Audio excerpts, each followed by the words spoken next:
अस्सलामुअलैकुम। The special report with Mudassar Iqbal के साथ हाजिर खिदमत हैं।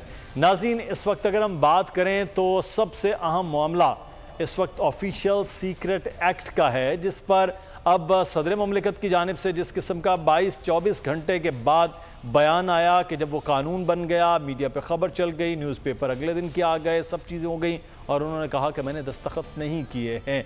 और उससे पहले 10 दिन तक यही बिल जो है वो ऐवान सदर में रहा और ना उस पर कोई दस्तखत किए गए, ना उस पर कोई ऐसा नोट था कि क्या चीज़ें होनी चाहिए, क्या तरामीम चाह रहे हैं, किन वजूहात की बिना पर सदर इसको मंजूर नहीं करना चाह रहे। कोई ऐसी चीज़ भी उस पर मौजूद नहीं थी और अगर थी तो अभी तक चीज़ें सामने नहीं आई गई हैं, जिसकी बार बार बात भी कर रहे हैं।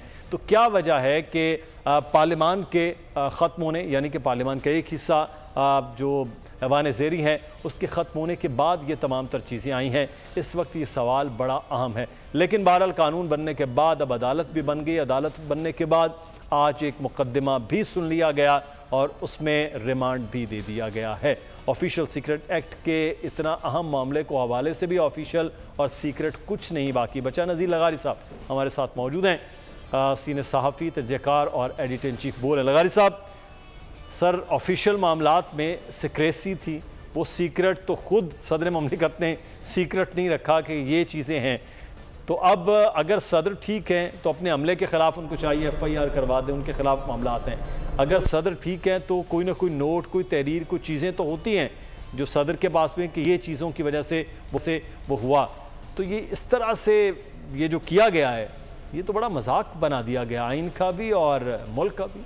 मेरे ख्याल में बहुत सी चीज़ों को और ज़्यादा क्लियरिटी के साथ वाज़े होना चाहिए। एक तो ये कि वज़ारत कानून की प्रेस रिलीज भी बहुत सी चीज़ें बता रही है। हमने ये भी सुना है कि जनाब वाकई उनके दस्तखत मौजूद हैं, और अगर दस्तखत मौजूद हैं तो फिर बहुत ही कमाल बात हो गई है।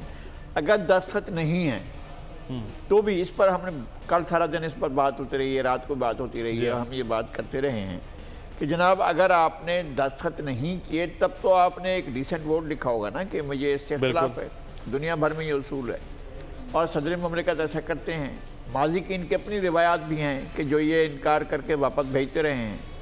अगर ये रख लिया गया आज भी एक बिल जो है वो वापस आया है तो उस पर उन्होंने कहा है कि ये बाकी तरमीम से मैं मुत्तफ़िक हूँ, ये 2 तरमीम जो हैं वो तौहीन सहाबा और अहले बैत के हवाले से है। उस पर आज ही उनके एतराज़ात सामने आ गए हैं सर, लेकिन इस पर तो कुछ चीज़ भी सामने नहीं आई। नहीं, मैं ये कह रहा हूँ कि ये जो एतराज़ात किए हैं उन कवानीन पर भी एतराज़ात तो सदर ममलिकत कर सकते थे। बिल्कुल है, और इन पर किया है तो ठीक है जी, आपने इन पर कर दिया है। एतराज़ तो हमें पास हक है, इस्तेहक़ाक़ वो नहीं है, और इससे इख्तिलाफ सदर ममलिकत को नहीं, हमें भी था। हम भी था कि आप रियासत को इस तरह से ना लेकर जाएं इंतहा पसंदी की तरफ, और कवानीन साथ लोगों के अंदर हम महंगी पैदा करें, लोगों के अंदर रवादारी पैदा करें, लोगों के अंदर मोहब्बत पैदा करें। स्टेट का ये तासुर नहीं होना चाहिए कि फलां फलां फलां के साथ और फलां फलां फलां के साथ नहीं है। बहुत अच्छा रद्द अमल दिया है। आज गए हैं जनाब वज़ीर आज़म, निगरान वज़ीर आज़म गए हैं और उन्होंने जाकर उनके साथ यकजहती का इजहार किया है। जो लोगों के साथ बेरहमाना सलूक किया गया है वहाँ पर चार्ज जलाए गए और वो सब अमल हुआ। और उससे पहले जो है वो नामजद आने वाले जो चीफ जस्टिस हैं वो गए हैं। आर्मी चीफ ने इस पर बहुत सख्त अपना रद्दअमल दिया है। तो ये एक बात अच्छी है कि आप एक उस बरादरी से जिसको अक़लियती कहा जाता है, मैं नहीं कहता हूँ, मैं कहता हूँ पाकिस्तानी है तो मैं भी पाकिस्तानी हूँ, वो भी पाकिस्तानी है, वो किसी और मज़हब को बिलीव करते हैं, किसी और चीज़ को करते हैं, बतौर पाकिस्तानी वो बराबर के शहरी हैं और हमारे साथी हैं और इसी मुल्क के शहरी के तौर पर मौजूद हैं। वो वही चीज़ें हैं, वही रंग और नस्ल है। वो अगर उनका अक़ीदा दूसरा है तो फिर हम क्या करें उसके साथ। तो एक तो ये है कि इस पर आप रवादारी को फ़रोग़ दें। इस तरह के कवानीन और ज़्यादा मसाइल पैदा करेंगे और मेरे ख्याल में इस तरह की कानून साजी करके जो कुछ पार्लियामेंट ने किया वो दुरुस्त नहीं था। और बाकी जिस कानून के बारे में बात चल रही है उस कानून के बारे में मुझे भी एतराज़ हो सकता है कि जो खसूसी अदालतों का मामला है, कायदे आज़म ने तो खसूसी अदालतें मानी ही नहीं थी ना। कायदे आज़म ने कहा था जब खसूसी अदालतें बना रहे हो तो मैं जा रहा हूँ इम्पीरियल काउंसिल से इस्तीफ़ा दे रहा हूँ, और उठकर चले गए थे। फिर वाकई वो चले गए थे अगर खसूसी अदालतें बनाई जा रही थी। अगर आप इस तरह की अदालतें भी बना रहे हैं लेकिन उनके एतराज़ से कच्चा नज़र, जब आपको एतराज़ था तो लिख देते ना, लिखकर भिजवा देते।